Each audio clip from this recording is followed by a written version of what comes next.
The philosophy of Epictetus in one video long ago.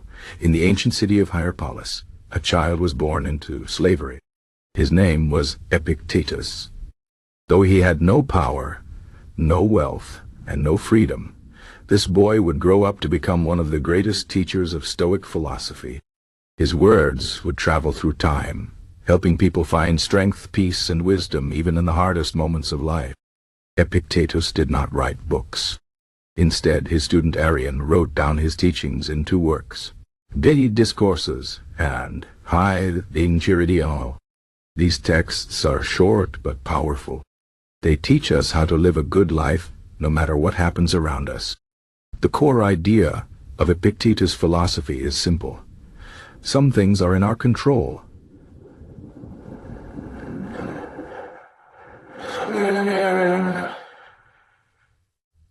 And some are not. The key to happiness is knowing the difference. Imagine you are sailing a boat. You can control the sails, the rudder, and your own actions, but you cannot control the wind or the waves. If you try to fight the storm, you will only suffer. A wise sailor accepts the wind as it is and adjusts the sails. Epictetus teaches us to do the same in life. One of his most famous sayings is, "It's not what happens to you, but how you react to it that matters." Think about this. Two people lose their job. One becomes angry, blaming the world. The other sees it as a chance to start something new. The event is the same, but the reactions are different. Epictetus says our suffering comes not from events, but from our judgments about them. He also teaches that we should focus only on what we can control, our thoughts, our actions, and our choices. Everything else, what people say, the weather, the past, is outside our control. Worrying about these things is like trying to change the direction of the wind. It is a waste of time and energy.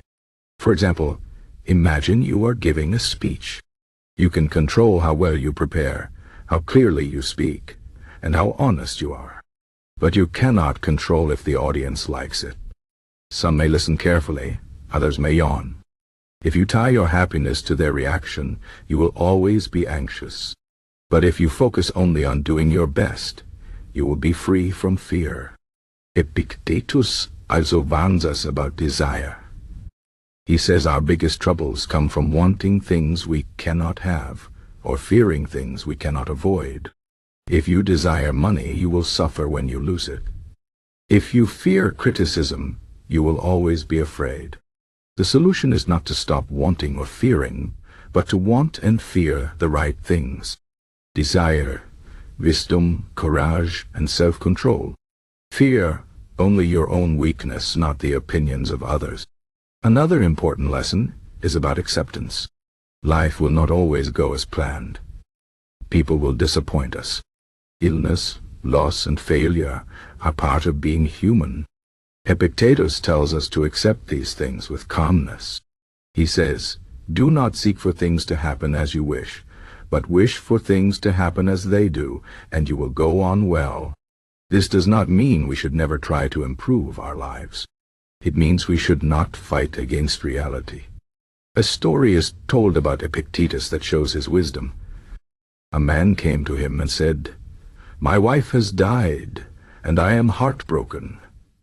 How can I bear this pain?" Epictetus replied, "Do not cry because she is gone. Be grateful that she was ever here." This is not cold or unfeeling. It is a way of seeing the truth. Death is part of life. Fighting against it only makes the pain worse.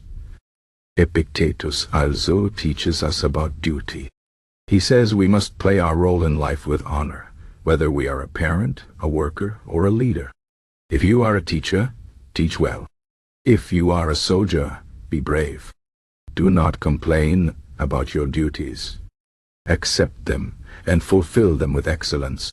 One of the hardest but most freeing ideas in Epictetus' philosophy is that no one can hurt us unless we let them.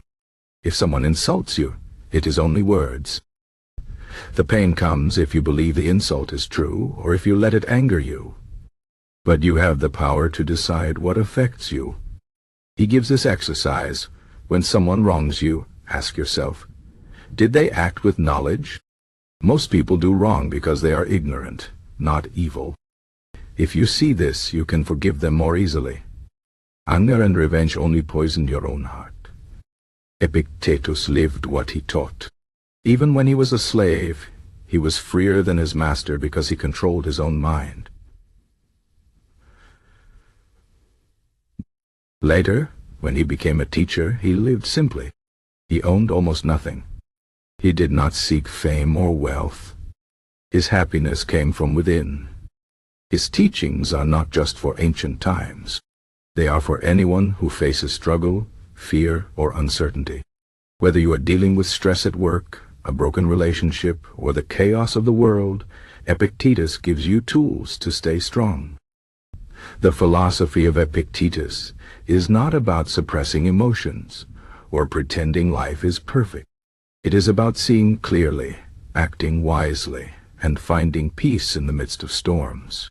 It is about freedom, the freedom that comes when you stop trying to control the uncontrollable and focus only on what is yours to change, yourself.